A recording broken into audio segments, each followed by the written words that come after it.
rich people cringe and say, don't tell them that, Rob. Yes. Don't tell people what you know. Keep them poor. So my father was the head of education, PhD, all that stuff. I go home and ask him, said, why don't we learn about money in school?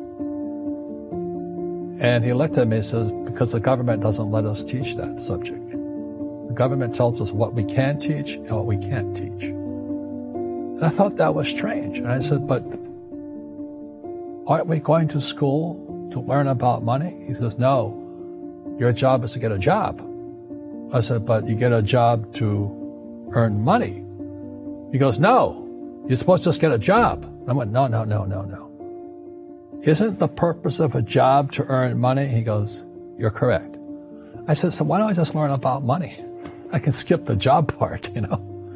And he got flustered and he said, if you want to learn about money, why don't you ask your best friend's father about money? And I said, why? That's Mike. So why ask him? He says, because Mike's father is an entrepreneur. And I said, what are you? He says, I'm an employee. I'm a government employee. I went, oh, what's the difference? He says, the difference is an entrepreneur must know about money, or they're no longer entrepreneurs. And he says an employee doesn't have to know anything about money, because the government will take care of them, the company will take care of them. So I'm all confused. But I took my dad's advice and I trundled over to Mike's father's office and knocked on his door and I said, hey, I'm here, 9 years old. Teach me about money. He says, beat it, kid, you know. But that's where the story of Rich Dad, Poor Dad started. And finally, through persistence, my rich dad started teaching me about money on one condition. And that condition was he would never pay me. He says, the moment I pay you, you think like an employee. He says, that's the trap. Entrepreneurs work for free. And now I'm 9 years old, my head's going cracking in half. He says, you never want a paycheck. You understand that, kid? I said, okay, I got it. And he says, well, how do I make money? He says, that's what entrepreneurs figure out. It's like, so how do I learn about money?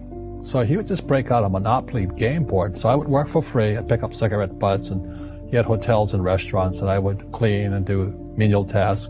And as I got older, I started getting into office work and marketing and accounting, and I was an apprentice basically, but I always worked for free. And he would teach me about money, but the way he taught me about money was playing Monopoly. And finally one day I got upset. I said, well, when are you going to teach me about money? He says, what do you think we're doing? We're playing Monopoly. He goes, no. What do you think we're doing? We're playing Monopoly. He says, what do you think we're doing? So I don't know. I'm teaching you about money. And then that's when, you have one green house. He says, there's many formulas for great success in money. There's thousands of them. But one of the best ones found on the game of Monopoly. It still is today. 4 green houses, 1 red hotel. I said, what? He says, one of the greatest ways to acquire great wealth is playing Monopoly in real life. 4 green houses, 1 red hotel. Well, is that all there is? He goes, that's it. And he says, what do you think I'm doing? And I went, I don't know. So then he took me out and he showed me his greenhouses. And 10 years later, when I was 19, I was now in school in New York, and I come back to Hawaii, and Rich Dad had bought the biggest piece of land smack dab in the middle of Waikiki Beach. And when you go to Waikiki Beach today, you'll see the Hyatt Regency Hotel. That was his hotel. Just like the game of Monopoly. Just like the game of Monopoly.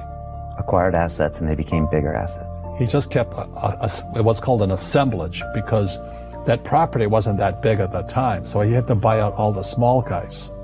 Because Waikiki was a little dirtwater little town. So he'd buy out this shop owner and buy that shop owner. And it took him a while, but he finally assembled this large piece of property. And then he and Hyatt put up this giant hotel. And it just sold for $800 million. So that's how I learned about money.